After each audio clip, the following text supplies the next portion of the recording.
Lorsque nous allons à l'église et que le prédicateur dit tu vas prospérer, nous disons Amen, tu vas réussir, Amen, tu seras chef d'entreprise, Amen, tu auras une grande maison, Amen.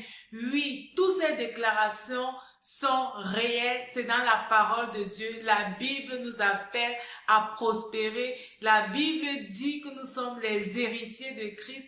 Et si notre Dieu que nous servons est riche et prospère, nous sommes également appelés à prospérer. Mais qu'est-ce qui se passe? Pourquoi est-ce que après l'église, les choses ne changent pas? Pourquoi est-ce que après cette déclaration prophétique pour lesquelles nous avons dit Amen, oui et Amen, nous ne les réalisons pas?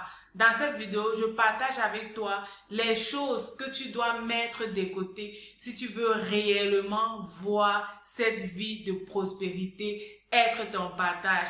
Tu vas en savoir plus, alors reste scotché.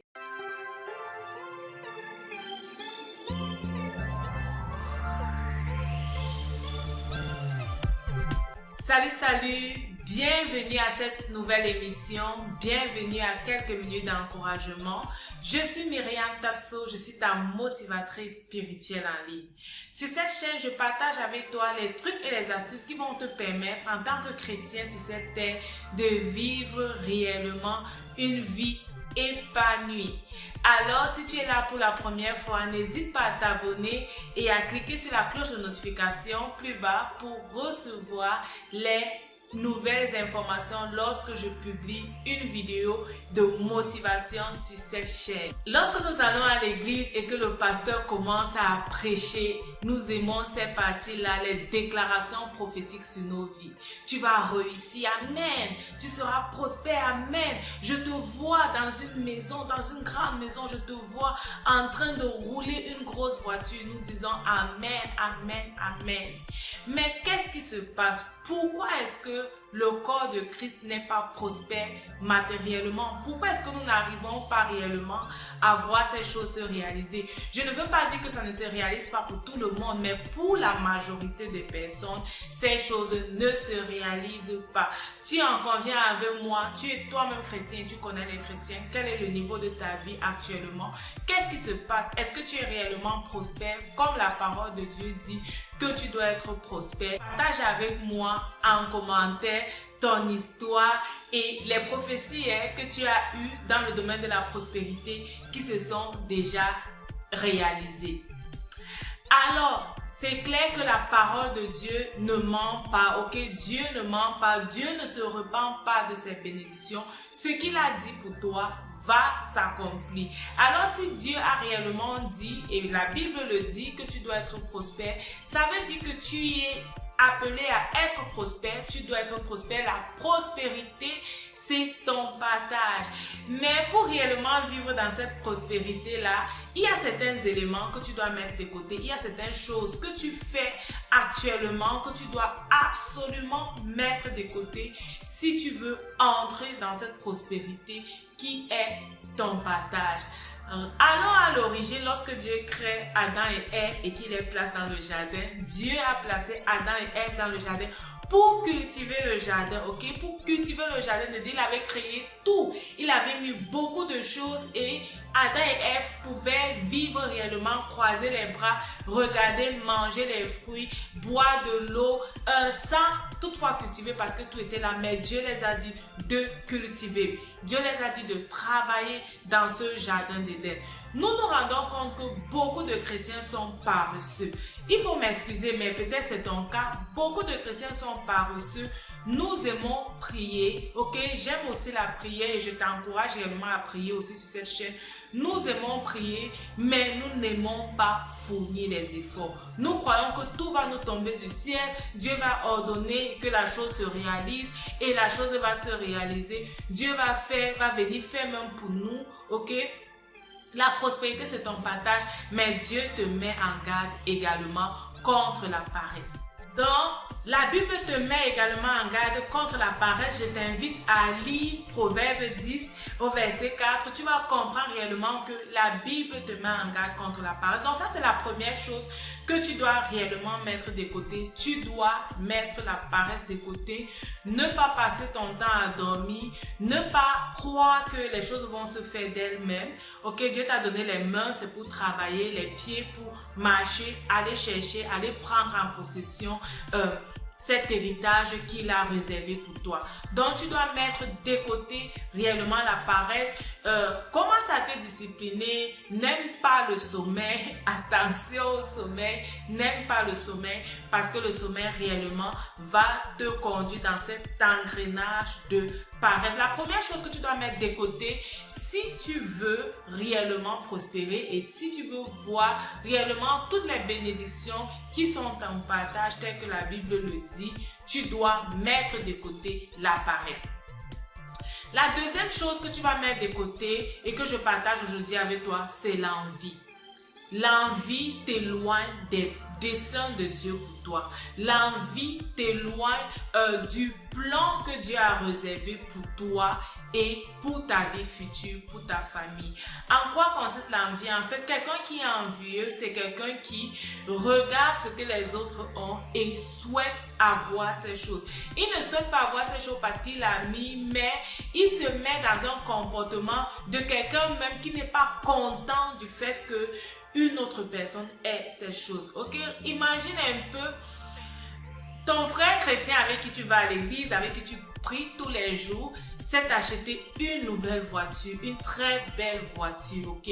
Quelqu'un qui est envieux va venir dire, mais pourquoi il s'achète cette voiture? Il va commencer à dire, mais la voiture ne te convient pas, mais tu n'as pas besoin de montrer ta richesse aux gens, mais pourquoi tu te comportes comme ça? Ça, c'est réellement le caractère de quelqu'un qui est envieux. Il ne se réjouit pas de la bénédiction des autres. Et même lorsqu'il va dire, oui, c'est bien, dans son cœur, il y a ce fourmillement, dans son cœur, il y a ce chagrin qui dit, mais pourquoi pas moi? Pourquoi c'est lui toujours qui a ça et non moi? Ça, c'est l'envie.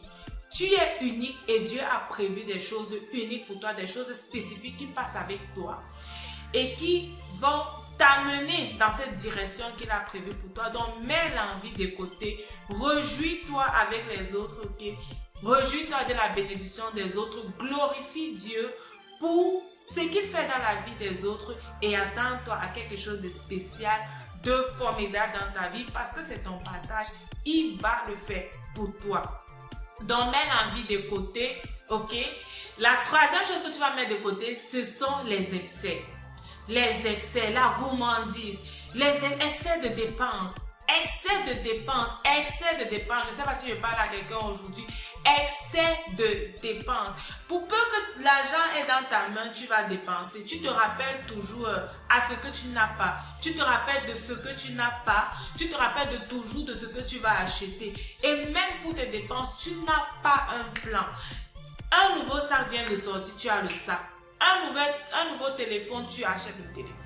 Tu vis dans l'envie, la convoitise et tu fais des excès de dépenses, excès de nourriture, excès de nourriture. Je me rappelle lorsque j'étais petite et que quelqu'un commençait à travailler, son petit bidon commençait à sortir. On voyait en fait que oui, il est riche, il est arrivé, il est épanoui.